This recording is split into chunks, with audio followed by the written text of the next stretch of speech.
compartilhei com a turminha da célula e que eu gostaria de compartilhar com todo mundo, que é o seguinte: medo por quê? Então vamos abordar pânico, ansiedade e seus antídotos bíblicos. Então nós temos aí 2 tipos de medo, vamos classificar dessa maneira. O medo que é ruim e o medo que é bom. Tem medo bom e tem medo ruim. Então, na minha lista aqui de medos ruins, o primeiro medo que é ruim é o medo do futuro.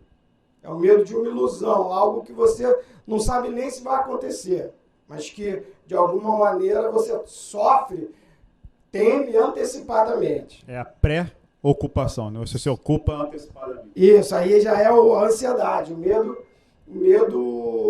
que gera ansiedade. Aí é o segundo estágio, né? Eu fico com medo de algo que eu não sei se é verdade e aquilo começa a trabalhar na minha cabeça sem parar. E, por fim, isso aí, ao longo dos dias, dos anos, acaba virando um pânico, né? Então, essa seria a listinha aí dos 3 mais sinistros, os medos que nos assolam. Então, fala aí.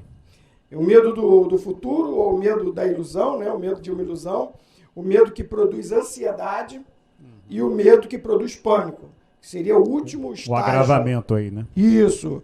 O acúmulo da ansiedade, o acúmulo do medo, chega uma hora que ele estoura e a pessoa perde o controle e fica com pânico. E aí é a tal síndrome do pânico que vem... Perfeito. Né, uma quase uma doença, né? Que vem assolando aí muitos. Mas que o antídoto está exatamente na sequência. Você volta e aí acaba resolvendo. E o medo bom, né? É o temor do Senhor. Se tem alguém que você tem que ter medo, o temor, né? É o Senhor. O medo que leva ao cuidado, à prudência, de não deixar o Benhur ficar muito perto, né? De usar uma máscara, de dirigir um pouco mais devagar. O medo que libera uma adrenalina para o combate, esse medo é bom. Porque muito bom. Você fica super naquele momento ali da adrenalina. E o medo que produz coragem. Vamos mergulhar nesse negócio aí? Vamos nessa. Então vamos lá. Ó. Primeiro é o medo do futuro, medo de uma ilusão. E eu levantei aqui alguns exemplos, mas tem um que eu gosto. Quando eu cheguei na aeronáutica, na EPCAR, próximo aos muros da escola, tem uma linha do trem. E passam ali alguns ramais. Então corria a boca miúda quando você caminhava por ali, principalmente à noite, e contava-se o mito de que no passado tinham dado um trote num aluno recém-chegado, num calouro, e tinham colocado ele dentro de um saco de estopa e jogado no trilho. Só que eles não jogaram, obviamente, no trilho onde o trem ia passar. Mas o menino não sabia. E o trem veio, passou ao lado dele, apavorante. E quando tiraram o menino do saco, ele estava morto. Então o menino morreu... De medo. De medo. Ele morreu de uma ilusão. Você imagina que se alguém tivesse chegado ali do lado dele e falado... Deixa eu te explicar. Botaram você no trilho ao lado. Você não está no trilho do trem. Você vai sentir a vibração, você vai ouvir o barulho, mas o trem vai passar longe de você. Fica tranquilo, é a molecagem desse pessoal. Ele não teria morrido. Deu para pegar? Uhum. Então, muitas vezes, o que mata é a ilusão. É uma sensação, é uma mentira. Quase uma certeza, às vezes, né? Ok. Uma certeza da mentira. Certeza da Olha mentira. que loucura. Certeza e aí da essa mentira mata. Essa mentira aprisiona. Assim como a verdade liberta e traz vida, a mentira aprisiona e leva à morte. Existe um sujeito chamado Dostoiévski, um autor russo, que foi condenado... Crime e Castigo, Sim, só coisa boa. Só coisa boa. Ele tem as suas fases, né? Ele teve uma fase de afastamento e, por fim, uma fase de encontro com Deus. E durante essa fase de afastamento dele, ele chegou a ser preso e chegou a ser condenado à morte por fuzilamento. E ele chegou a ser levado para ser fuzilado, então ele tinha uma data marcada para morrer. Ele chegou a ser conduzido, ele chegou a ser colocado no paredão, mas não fuzilaram ele. Então você imagina que ele tinha a certeza de que ia morrer naquele dia. Só que ele não ia. Desesperador, né? Desesperador. Porém, ele ficou vivo. Ele não faleceu. E é isso que eu estou explicando. Nós temos medo de uma ilusão, às vezes uma certeza que não vai acontecer. Quantas vezes a gente alimenta medos de questões que nunca, não existem. Por exemplo, você já ficou com medo de objetos de noite embaixo da cama quando era criança? Curupira. Não é? Ou então você olha na janela, tem aquela árvore mexendo, aquela árvore parece um cachorro, parece um bicho, parece Eu conheço um irmão, Salomão, que tem medo até hoje do Yang-Su. Que é isso? É o Yang-Su. Eu não posso falar aqui, depois do final, talvez, aqui da conversa, eu revele o nome do irmão. Mas, por enquanto, fica aí em segredo. O Yang-Su ainda se apresenta, né? Entendeu? Então a gente tem medo dessas coisas, tem medo de ilusão. Então, gente, não dá para ter medo de algo que você não sabe. Não, mas tá todo mundo pegando a doença, eu vou pegar também. Será? Pô, tem gente que ficou internada em coma 7 dias, eu não quero ficar em coma. Quem disse que você vai ficar em coma? Quem disse que a experiência ruim do outro vai ser a sua? Você não precisa mergulhar na ilusão, você não precisa mergulhar em algo que você absolutamente não sabe. Certo? Então esse é o primeiro medo ruim que a gente não precisa se dar nele. Segundo medo, é o que o Rodrigo chegou a falar, o medo que produz ansiedade. Esse talvez seja até o mais comum. Sim. No nosso dia a dia, na nossa rotina diária, né? Não é? Porque ele trabalha na sua cabeça gerando hipóteses e saídas. Eu botei uma lista aqui, boatos no trabalho. Tá lá trabalhando, daqui a pouco o pessoal fala, aí, tá mandando todo mundo embora. Ó. Tá passando uma barca. Geral, todo mundo. E aí o sujeito fala, cara, o que eu faço? Eu sou o próximo. Ou o que eu faço?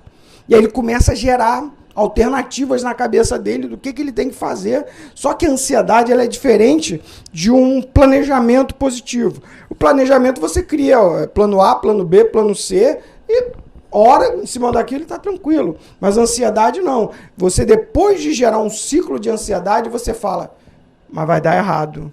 Não, mas eu vou ficar desempregado. Não, mas eu vou passar fome. Não, mas eu vou perder meu imóvel. E ele começa... A sua confiança fica abalada, né? No caso, você perde aquela visão de confiança de que você vai conseguir, independente das circunstâncias, passar por ela. Você perde a sua confiança, sua fé. Perfeito. Mesmo que você não consiga saber como, você pode confiar. Mas o ansioso não confia. O ansioso só vê o pessimismo. Possibilidades. Pessimistas, normalmente. Ele não vê as possibilidades otimistas, né? O sujeito fica com medo da alta do dólar, da economia que está ruim, das empresas que estão quebrando, dos boatos na política agora, é uma atrás da outra, Rodrigo. É só paulada na cabeça. Quando manda embora o ministro, aí depois tem o conluio lá do Centrão. O conluio do Centrão com o Congresso. Aí quando passa aquela fase, tem o segundo ministro que vai embora e sai atirando. Então, você fica pensando, gente, o que vai acontecer? O que vai acontecer com o país? Vai ter impeachment, vai ter recessão, vai ter crise econômica, vai ter desemprego. Não é? Eu lembro que na última crise dessa que teve, que a situação ficou séria, chegaram a redigir uma carta contra o governo, fiquei um pouco abalado, fiquei preocupado. E conversando assim, troquei umas figurinhas com o pastor Moacir, e ele falou, rapaz, hoje eu orei com a Beth, nós dois oramos, e eu senti que não vai acontecer nada de mal. Rapaz, quando ele falou aquilo, eu descansei. E não deu outra. 2 dias depois, aquela questão estava resolvida. Amém. E no dia seguinte, eu ainda conversei com a minha mulher falou, Salomão, acho que não vai acontecer nada, eu estava orando aqui, fiquei bem. Então, duas palavras que deram um adiantamento. Só que nem sempre você vai ter o adiantamento. Cabe a você confiar. Nem sempre você vai saber o futuro. A ansiedade é justamente esse desafio, né, de você descansar sem ter o futuro. Então, preocupação, eu já defini, né, uma busca de soluções pessimistas com imaginação. E nesse processo você crê, aí que é o problema. Você se apropria de uma mentira de que você vai sofrer um grave mal. Tá? Agora você soma isso. Você hoje, 2020, acreditou que vai sofrer vários males. E você trabalha isso sem parar na tua cabeça. Você sofre todos eles, sem parar. E aí, amanhã você faz tudo de novo. Esse mês você vive assim. 10 anos assim. 15 anos assim. 20 anos assim. E aí é o outro. É o medo congelante. É o pânico. É o medo que aquele mundo de mentiras e de pavores que você tomou para si como verdade, eles tomam conta de você. A psique, ela transborda. Ela é como se fosse um furúnculo. Lembra disso? Furúnculo? Infelizmente. Infelizmente. Né? É como se aquilo, de repente, pocasse. É como se não coubesse mais. E é o que acontece com o pânico. Aquilo chega a um ponto que o sujeito perde o controle. Somatiza, né? Passa para a soma, passa para o corpo e ele perde o controle. E aí piora a situação dele. Por quê? Porque se ele já tinha todos aqueles medos, agora, além daqueles, ele tem medo de perder o controle, tem medo de perder o emprego e tem medo de ficar maluco. E acaba que ele perde mesmo, né? Porque o ponto alto do pânico, a pessoa afeta questões físicas. Perfeito. Você tem taquicardia, você acha que está tendo ataque do coração. Somatiza isso. Sua frio, treme. A mente embaralha, parece que você está perdendo o controle sobre os seus pensamentos. Exato. É uma reação da psique. Por quê? Porque ela ficou abarrotada de mentiras, de enganos, fruto de anos de ansiedade. Acúmulo de ansiedade. Que você vai levando, né? Na verdade, o que acontece com a gente, muitas vezes, é que você vai levando a vida, superando essas ansiedades, superando isso e lidando do seu jeito, cada um tem um jeito, né? De extravasar um pouco, mas lidando. Só que aquilo vai acumulando, não se resolve plenamente. E aí acho que esse seja o grande problema, né? Você vai acumulando e de repente a pessoa ela não consegue mais lidar com os seus problemas, com essa ansiedade, não consegue mais recorrer, o cristão no caso, às escrituras de forma que aquilo sirva de alimento de fé, aquilo praticamente acaba às vezes não surtindo efeito, vai criando um alvoroço na cabeça e pá! Explode.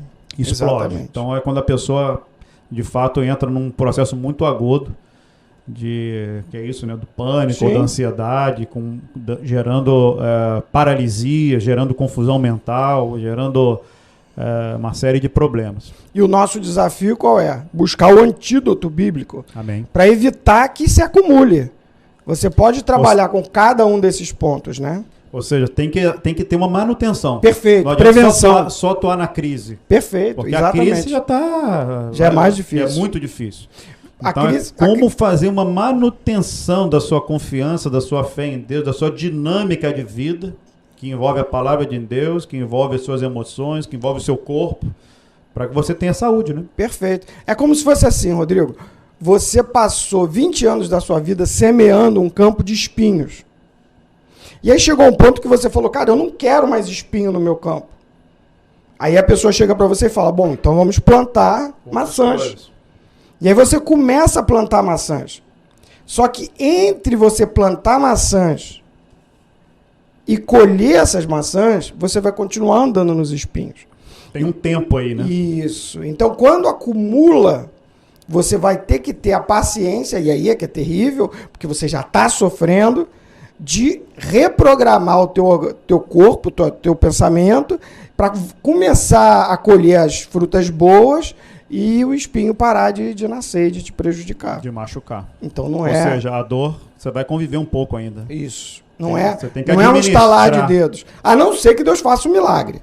Mas a princípio, em condições normais de temperatura e pressão, você vai ter esse tempo. Eu conheço pessoas que foram libertas, assim, num estalar de dedos, mas que depois da libertação da ansiedade teve que iniciar o processo de plantar maçã. Ok. Mas que teve, assim, um estalo libertador. Entendi. Quase como fosse uma cura física.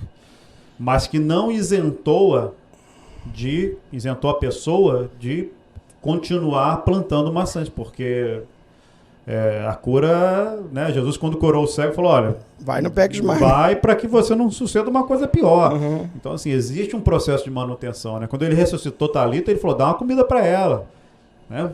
Ou seja, tem que ter uma manutenção. Perfeito, perfeito, é isso mesmo. Então, Nosso trabalho é esse. Então vamos agora ler qual é o medo bom. Porque o medo bom, ele vai vencer o medo ruim. Amém. Ok? Então o primeiro medo bom é o temor do Senhor. Então eu primeiro defini temor aqui, mas não temor necessariamente do Senhor. Seria um temor a qualquer ser divino ou poderoso, né? Seria o seguinte, o temor ao divino é composto de medo, de respeito, reverência, admiração, assombro e, por incrível que pareça, um desejo de se aproximar. Então, esse tipo de medo, ele existe em todas as culturas humanas. Só que o desafio da Escritura é você ter esse sentimento pelo Senhor. Amém. É o temor do Senhor.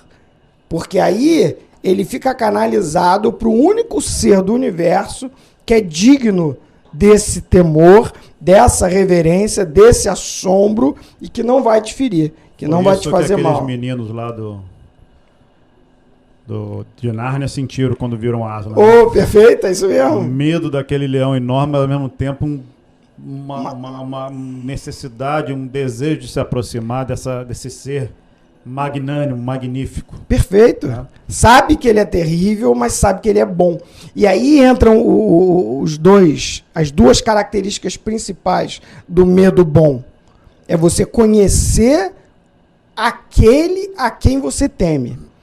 Se você conhecer o caráter de Deus, o teu medo vai embora. Se você conhecer o caráter de Deus, o seu medo vai embora. Por quê? Porque Deus é todo poderoso. Então, ele pode sim resolver o seu problema, ele pode sim solucionar qualquer questão, mas ele também é amor. Então, quando você junta esses dois elementos do caráter de Deus, você passa a ter cura. Porque eu estou seguro. Ele me ama e ele é todo poderoso. Então, só isso já é... Essa é a base da cura. Essa é a base da libertação. Essa é a base que leva você a não andar ansioso, não andar com medo e não ter síndrome do pânico. Mas vamos ver aqui, ó. Por que eu estou falando isso? Eu tenho Provérbios 9, 10. Quem quiser abrir aí a tempo. Provérbios 9, 10. Eu estou lendo aqui na revista atualizada, que é a Bíblia dos velhinhos, né? Diz assim, ó, o temor do Senhor, olha só quantos elementos, é o princípio da sabedoria. E o conhecimento do santo é prudência. Então veja bem, primeiro ele fala do temor, depois ele dá um alvo para esse temor, que é o Senhor. Esse Senhor aí é aquele nome de Deus, é o tetragrama, né? Yahweh, Yahvé, ou como você quiser falar. Então, o temor do Senhor, ele é o princípio da sabedoria. A sabedoria a gente entende como aquela capacidade que um piloto, por exemplo, um comandante de navio tem, de dirigir o navio dele em águas bravias, de repente chegando num porto cheio de bancos de areia, de recifes e de pedras. Então, essa capacidade de pilotar, não é pilotar, né? O barco, eu não sei, de guiar a embarcação dele seguramente por aquele lugar, é a raiz da palavra sabedoria. Então, o temor do Senhor é o princípio, é o que te leva a ter essa capacidade de passar pelos problemas da vida de uma maneira segura, de levar aqueles que estão com você. E o conhecimento do santo, obrigado, Benhor, é prudência. E por prudência, você tem o quê?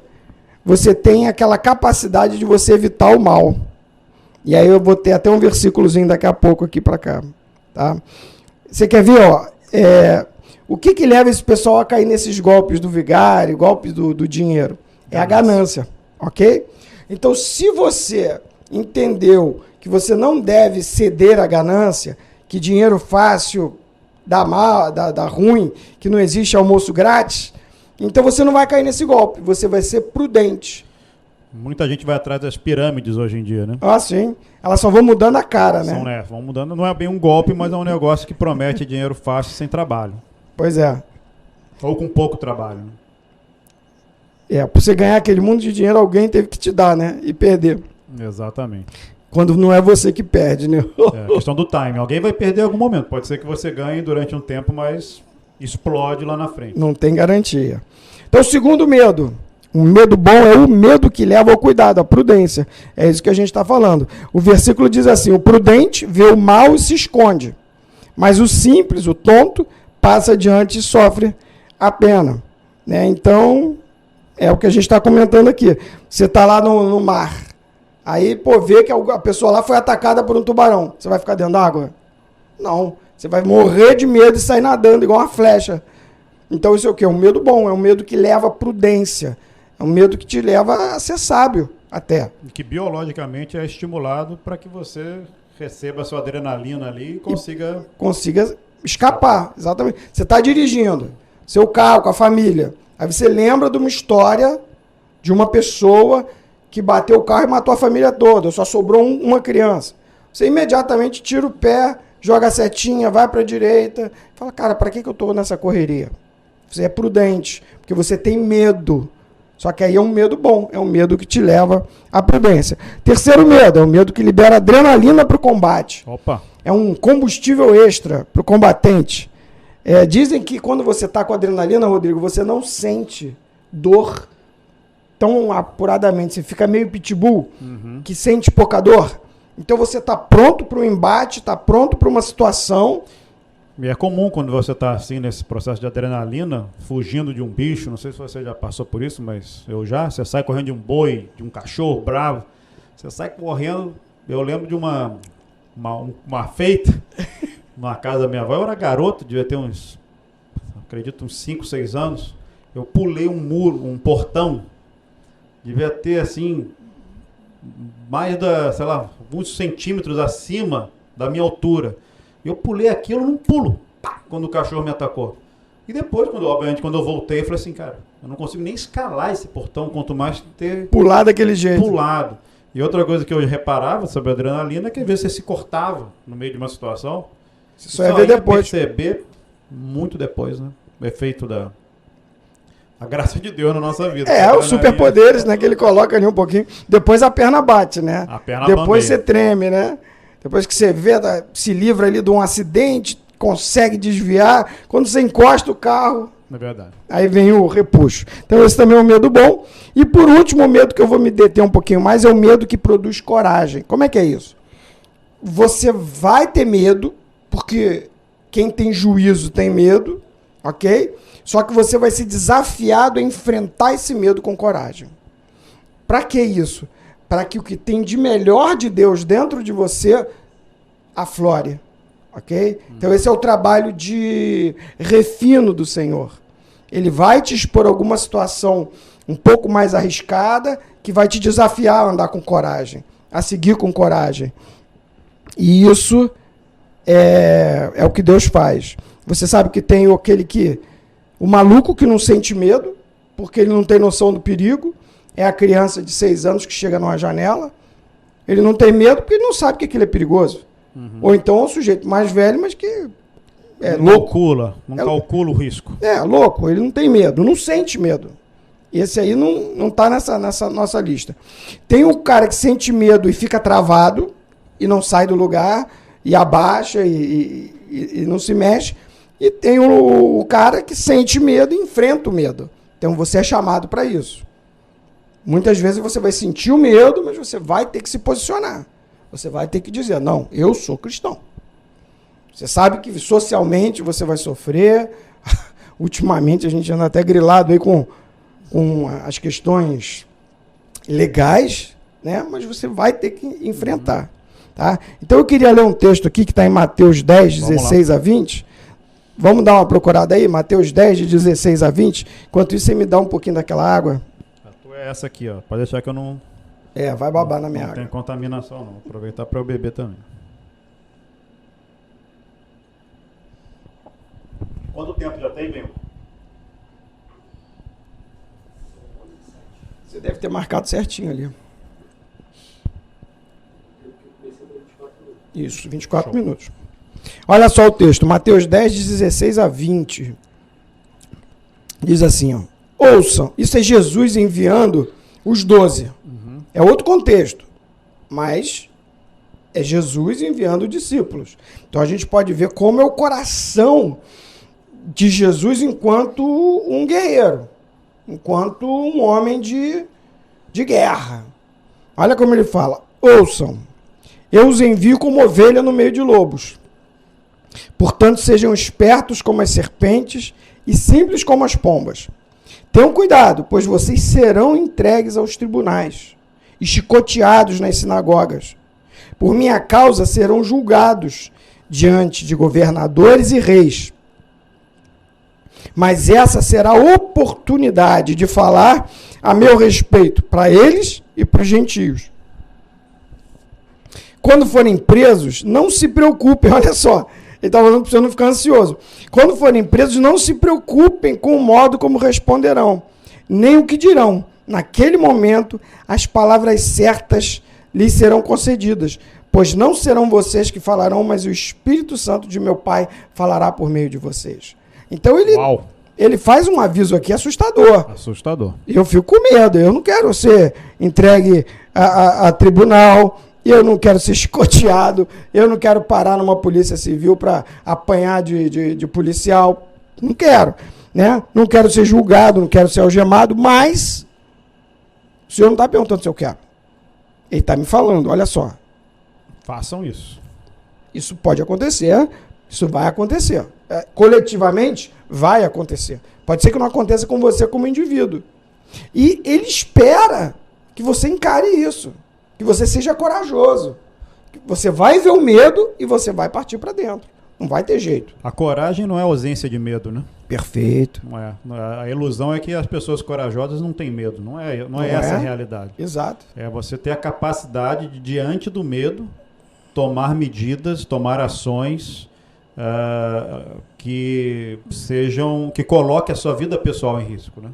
Ou seja a sua reputação, seja a sua vida física, né? Então, quando você está diante de uma situação que a tua família está sendo atacada e você age, você se expõe ao risco porque você está sendo corajoso em prol da sua família, mas em detrimento da sua própria vida. Então, mesmo que você perca, eu posso morrer, sim, mas eu me movimento.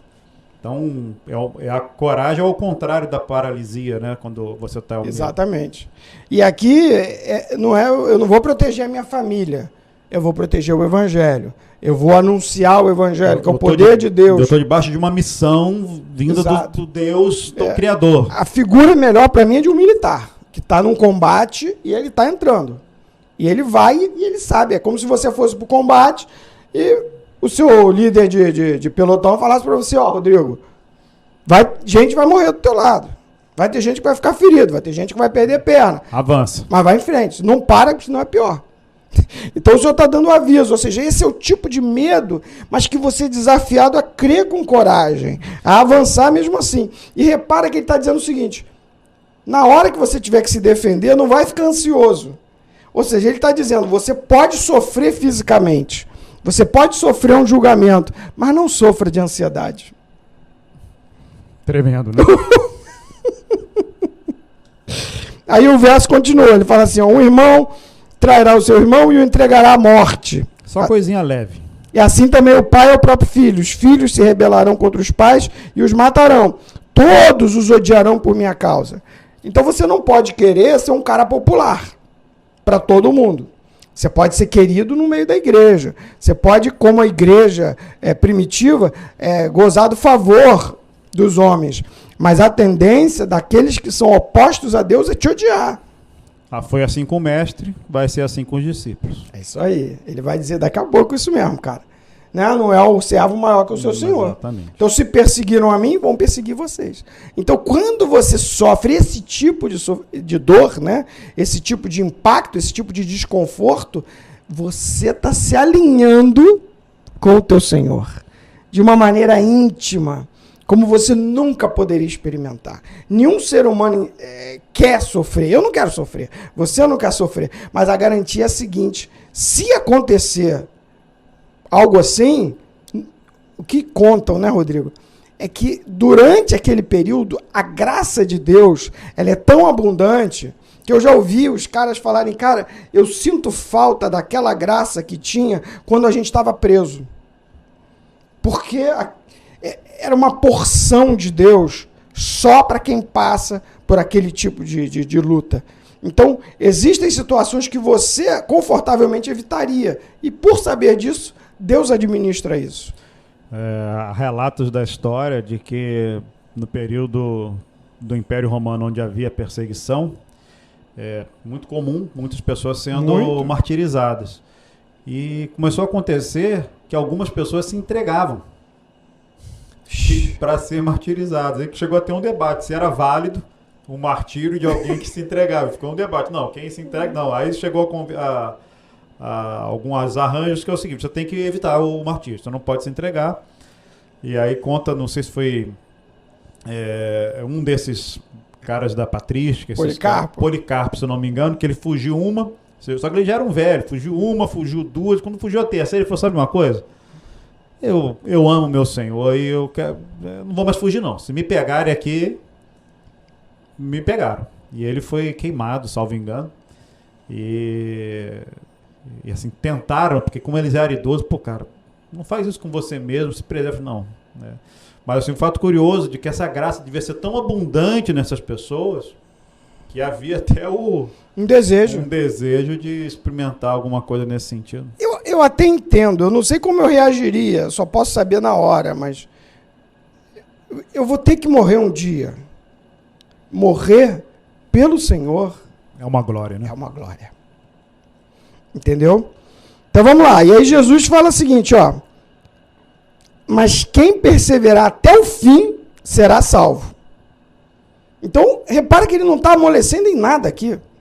Ele está só falando, cara, tem que perseverar até o fim, tá? Eu não estou enganando ninguém. E depois no Mateus 10:26, que é o verso seguinte, ele fala assim, não tenham medo daqueles que os ameaçam, pois virá o dia em que tudo o que está encoberto será revelado, tudo que é secreto será divulgado. Não sei se você sabe, mas em Roma, eles costumavam destruir a reputação dos cristãos. Naquela época de perseguição, os cristãos eram tidos como devoradores de crianças. Sim, por causa da comunhão, né? Por causa da ceia. Isso. Então, o sujeito, por ser cristão, para a grande massa da sociedade, ele era um canibal. Chamavam de ateu, né? Falava que ele era ateu, que só tinha um Deus, né? Entendeu? Então, Jesus está dizendo, cara, tudo que é mentira vai ser revelado. Tá? Vai ter um dia que vai vir tudo à tona. E aí Jesus fala mais. Caramba, essa daqui também é pesada, Rodrigo. Não tenham medo dos que podem matar o corpo. Tá? Eles não podem tocar na sua alma. Temam somente a Deus, que pode destruir no inferno tanto a alma quanto o corpo. Então, você vai ter que temer dois. De qualquer jeito, você tem que ter medo. Vai ter uma situação.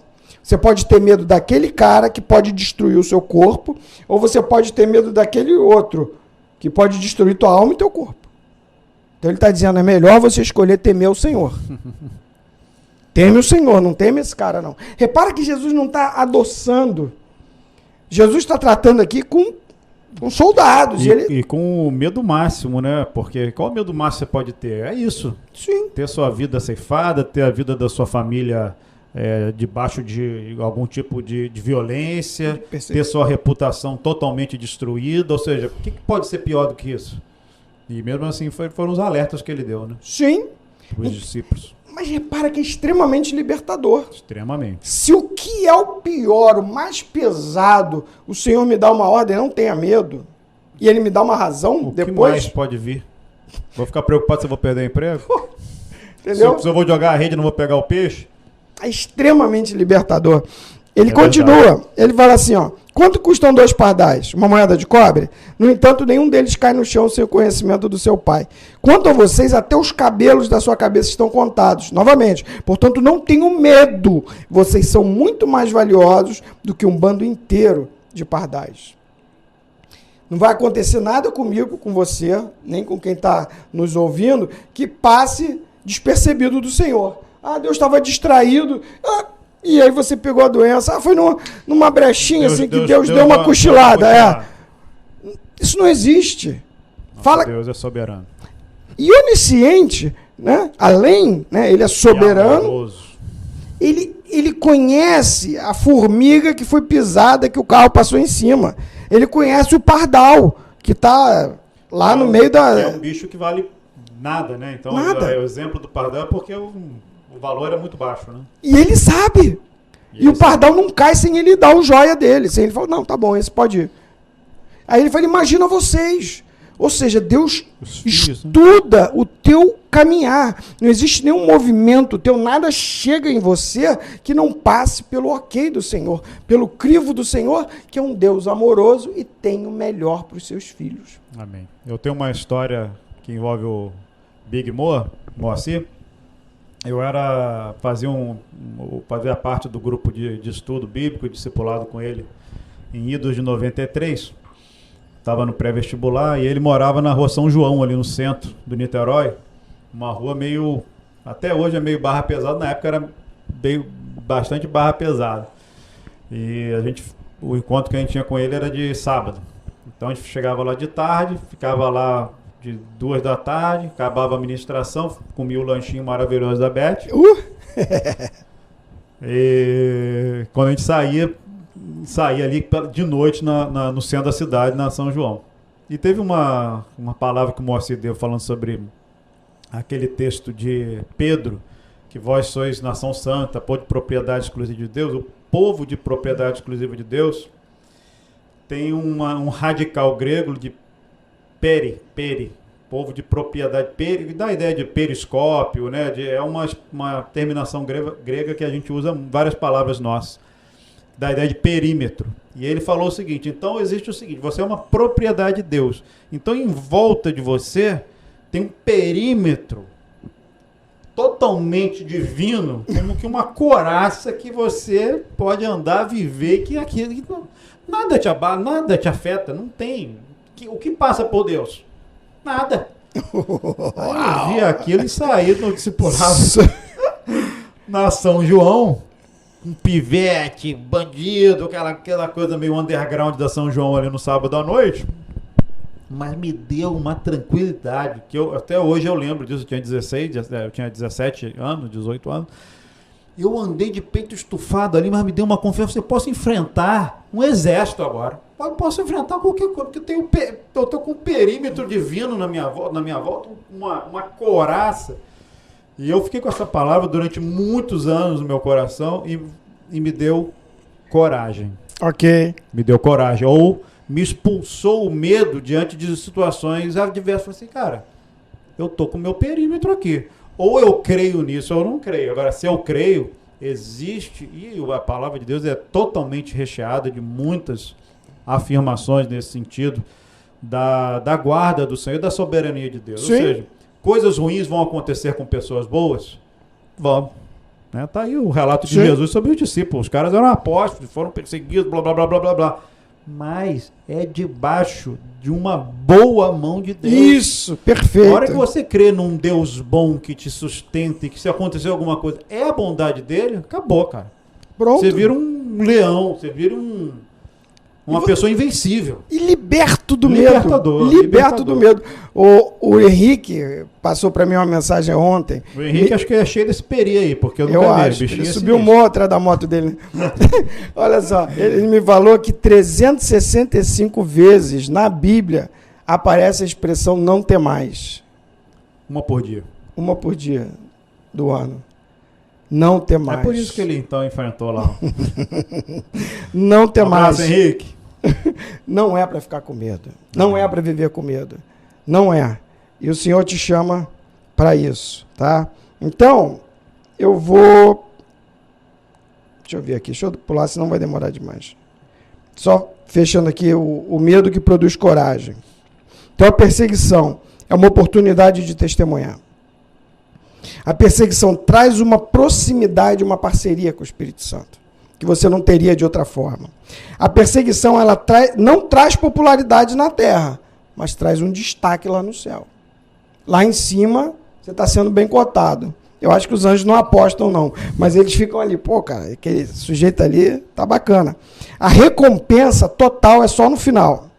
Toda injustiça será denunciada. Deus salva a alma e dá um corpo novo. Essa é a grande promessa. Amém.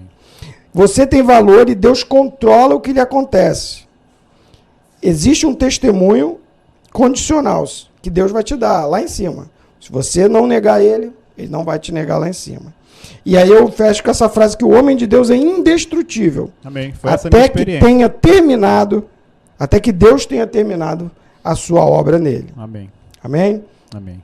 Eu não sei como está o tempo aí, eu ainda tenho aqui uma lista de antídotos, mas eu acho que pode ficar para a próxima, não é isso? Eu queria também, Salomão, ler um texto que o senhor falou com o meu coração, lembrando, né, quando a gente conversou sobre seria o tema hoje, de um texto que está em 1 João, capítulo 4, e que eu li um pedaço dele hoje, mas eu vou ler um pouco mais. Está aqui no capítulo 4, a partir do versículo 16. Olha, está tudo dentro desse tema que a gente vai abordar, tá? Então é assim, no versículo 16: assim conhecemos o amor de Deus, o amor que Deus tem por nós e confiamos nesse amor. Ou seja, confiança, amor. Vamos pegando essas palavras-chave. Confiança, amor. Assim conhecemos o amor que Deus tem por nós e confiamos nesse amor. Deus é amor.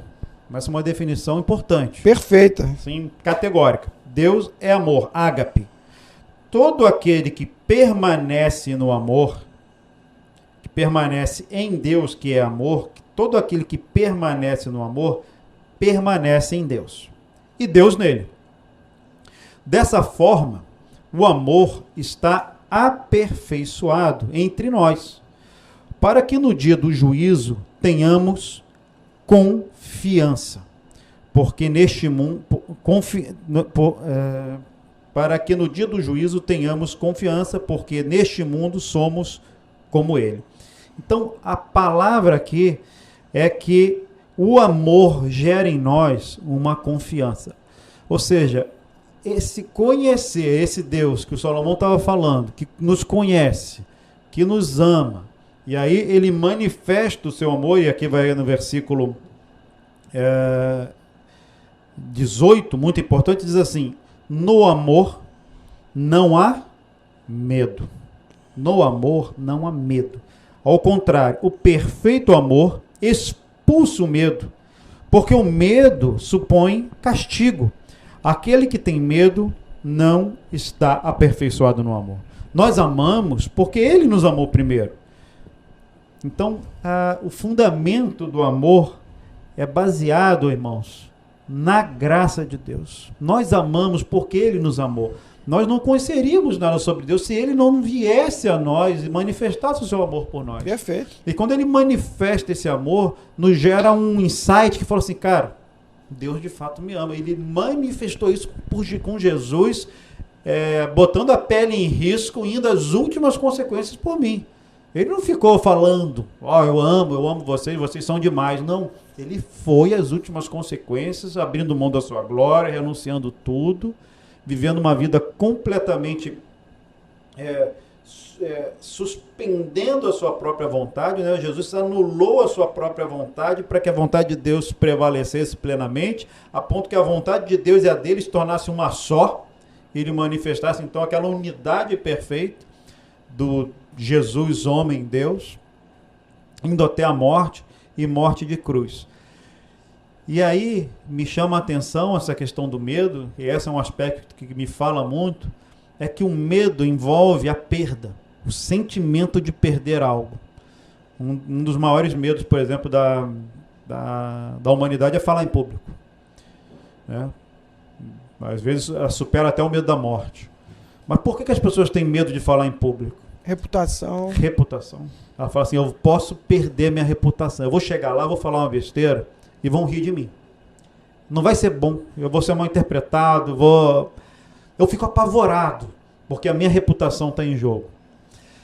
O medo de perder, o medo está sempre associado a perder, né? Então eu tinha medo lá na São João, por quê? Eu tinha medo de ser assaltado. Perder um dinheiro, ou pior, se levar uma facada, perder a minha saúde.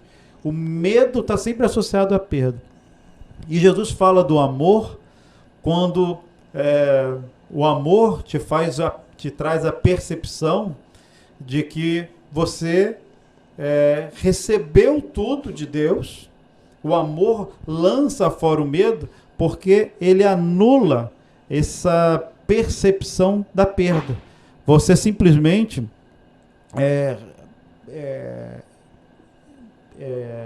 percebe e entende o seu amor, e você simplesmente perde o receio de perder, né? E o ágape, o amor ágape, é um amor de mão única. Não é um amor filéu que troca. Assim, amor filéu, eu amo Salomão. Eu tenho um amor fraterno, eu vou te amar enquanto você me ama, né? Então a gente vai trocando, a gente vai crescendo nesse amor filéu. Mas o amor ágape é um amor unilateral, que não espera receber nada em troca. Ele já foi todo, né? Ele vai sempre numa direção só. Então,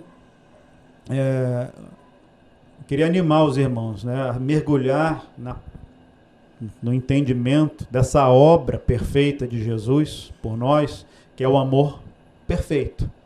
E que com isso lança fora o medo, porque nos dá total confiança que nada pode mais ser perdido. Mas e se acontecer? Não.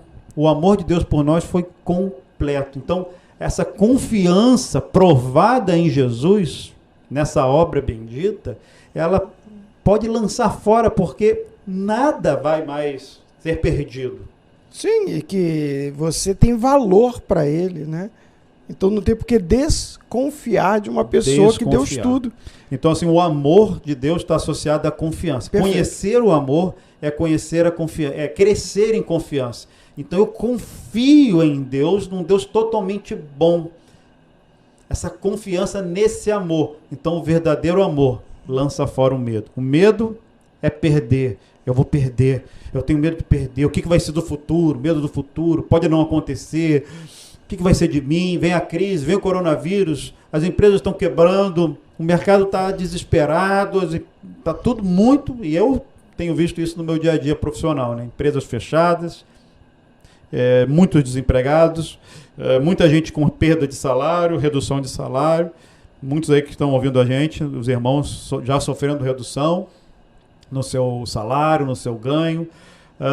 Mas a confiança da realidade, do nosso fundamento, nos faz lançar fora o medo. A gente consegue, pela confiança que a gente tem em Deus, lançar fora o medo de futuro, o medo da nossa perda. Acho que era isso que os discípulos tinham, né?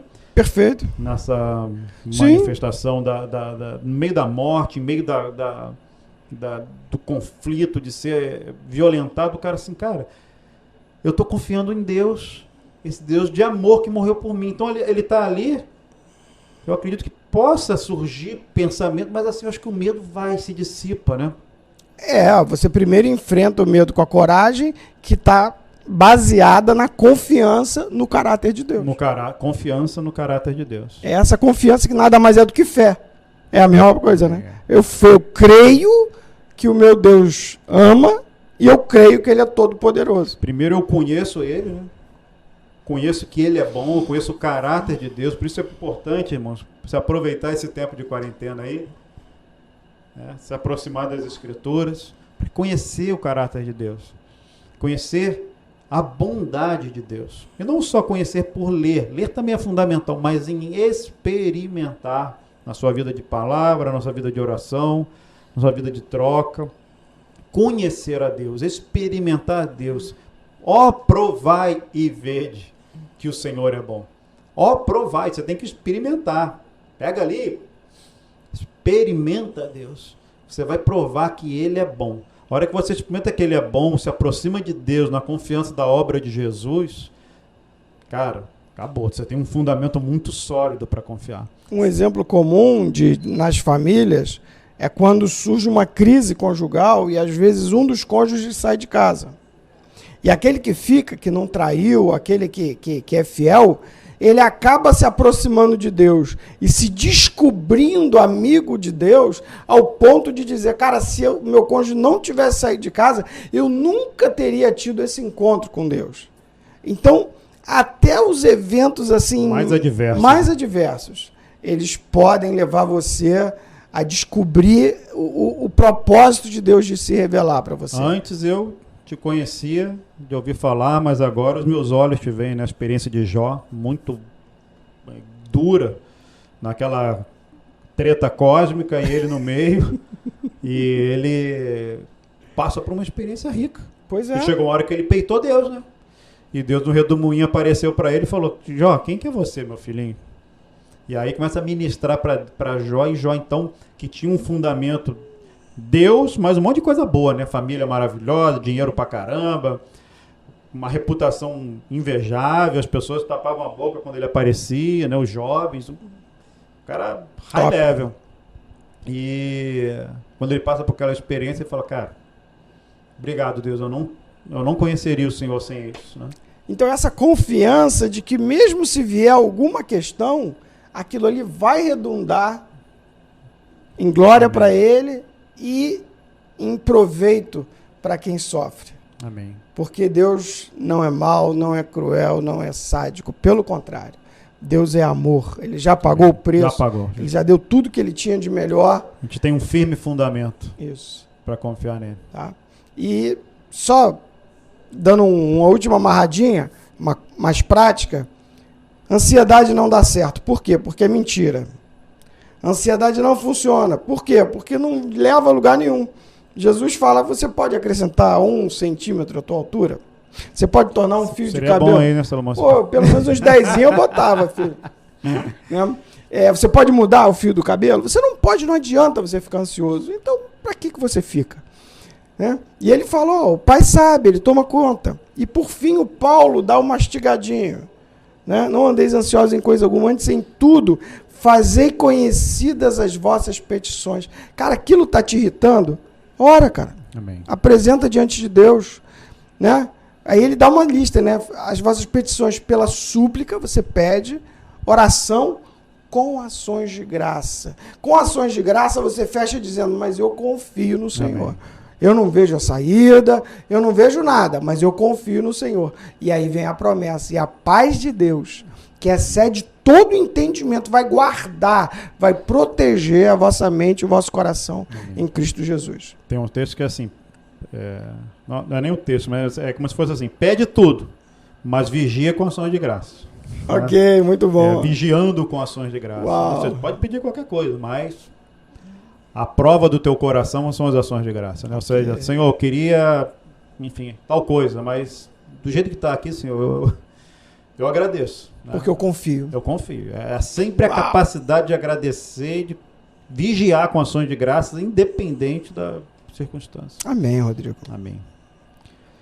Que o Senhor nos ajude. Amém. Que o Senhor nos ajude a viver com coragem. Coragem tem uma etimologia bonita. Corra, né? De coração. E ático, se não me engano, que é de ação. São ações do coração. Uau! Você ter uma ação ali que, apesar do risco, apesar das suas perdas pessoais, né? Você avança. Você age com uma atitude para frente, né? Que o Senhor nos encha de coragem nesses dias. Sim. Não é verdade? E que não me envergonhe do Evangelho, que Amém. É o poder de Deus para a salvação de todo aquele que crê. É época de semear, gente. É época de dar testemunho. É época de ser diferente. Amém. Não vamos ficar ansiosos em nada, vamos confiar no Senhor e viver uma vida de confiança. Assim, apesar das circunstâncias, estão aqui nossos amigos, Isaac, Rafael, Ben-Hur, com as suas lutas, com as suas questões. Estava conversando com o Isaac, já terminou o ensino médio, está aí buscando a sua vida profissional, né? Momento de tudo parado. E aí, está tendo algum lazer? Está em casa lá, sem muito o que fazer, mas cada um com as suas circunstâncias pessoais. Ben-Hur trabalhando um pouquinho, Rafa de home office, e todos nós, né? Eu também aqui de home office. Eu também. Salompa de home office. Rodrigão. Home office também, Rodrigo? todo mundo de home office. E lá em casa ainda tem disputa pelos computadores agora, né? Porque tá todo mundo em casa. Então são 3 fazendo faculdade para 2 computadores, mas eu dá 4. Pancadaria. Amém. Então, nosso desafio aí, irmãos, é viver sendo luz, né? No meio de um mundo perverso, que em meio ao caos a gente possa brilhar a nossa luz com confiança no Senhor, apesar das circunstâncias. Apesar do que possa acontecer, vamos avançando para a glória de Jesus, com confiança. Porque ele não perdeu o controle. Tudo está na mão dele, para a glória de Jesus. Amém? Vamos orar? Vamos orar? Os meninos vão tocar também mais uma para finalizar? Não sei se tem como montar aí. Tem? Ou vai confundir? Não. Então vamos terminar com a oração, né? Que o tempo já está. Amém. Senhor, nós te damos graça por esse tempo que tivemos, tempo de louvor, tempo de adoração. O Senhor é digno de adoração. Aleluia. No meio da crise, no meio da fornalha, o Senhor é digno de adoração e de confiança, Senhor. Sim, Senhor. Contamos com o Teu Espírito, Senhor, para nos conduzir com essa mentalidade, Senhor, com essa revelação, com essa confiança no Teu caráter, Senhor. Senhor, que o que foi dito, que essa verdade, ela possa alcançar cada ouvinte, Senhor. Amém. Ela possa alcançar cada um que está prestando atenção, Senhor. E dessa maneira possa ser liberto. A certeza do Teu amor, Senhor, possa trazer aquela paz que excede todo entendimento, Senhor. Amém.